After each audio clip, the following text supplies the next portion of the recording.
4 jours de visite pour Benoît XVI au Portugal, dans un pays en voie de sécularisation, un véritable succès populaire pour le pape avec plus de 150 000 personnes lors de sa messe à Lisbonne, près d'un demi-million à la messe du sanctuaire de Fatima, 100 000 à Porto.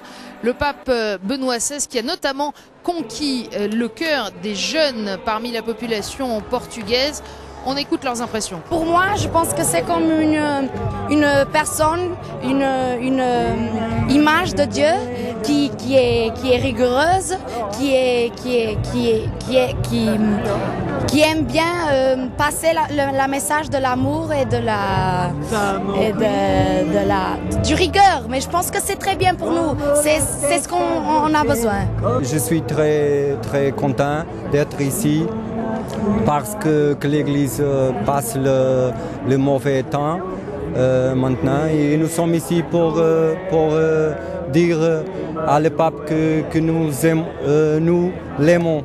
Tout le temps, je pense qu'il y a comme qu'une question de mode de ne pas être catholique, et c'est vraiment comme que flagellant. Tu es catholique, tu penses ce qu'on te dit pour penser, tu penses pas pour toi, et tu es traditionnel, et c'est pas une question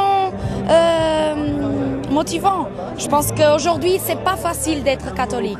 Pas facile sans doute, mais Benoît XVI a redit de façon pressante son invitation à témoigner de l'Évangile. Si vous n'êtes pas les témoins du Christ dans vos milieux de vie, qui le sera, a-t-il demandé dans son homélie lors de la messe célébrée ce matin à Porto.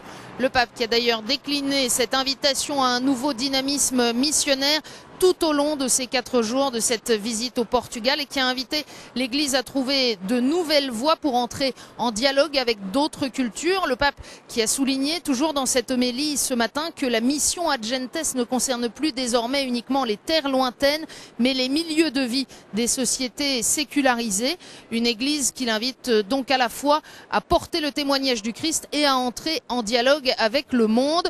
On écoute Aura Maria Vistas Miguel de Radio Rinascença, ses impressions sur ce que va laisser Benoît XVI à l'Église du Portugal. Il a dit souvent, il y a des gens qui se présentent chrétiens ou catholiques, mais qui, dans le contexte sécularisé, ils ont honte de se présenter publiquement comme catholiques, avec toute l'intégrité de la foi. Ça, c'est un pape qui dissipe toutes les ambiguïtés. Et un des problèmes de la foi aujourd'hui, c'est l'ambiguïté, même entre les pasteurs. Parmi les pasteurs, il y a un peu de facilitisme, un peu de superficialité. Tout ce que le pape vient de dire ici, à mon avis, c'est pas seulement pour le Portugal, mais pour le Portugal, en certain sens, c'est le paradigme d'une vieille tradition catholique de l'Europe. Alors, ce que le pape vient nous avertir, c'est attention, c'est pas garanti que vous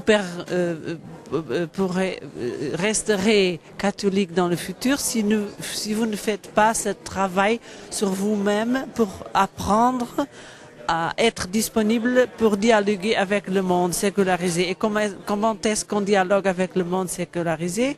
En sachant donner les raisons de la foi. Voilà, succès donc ce voyage aux yeux des Portugais, succès aussi pour le pape qui a pu venir en pèlerin à Fatima ce 13 mai comme il le désirait.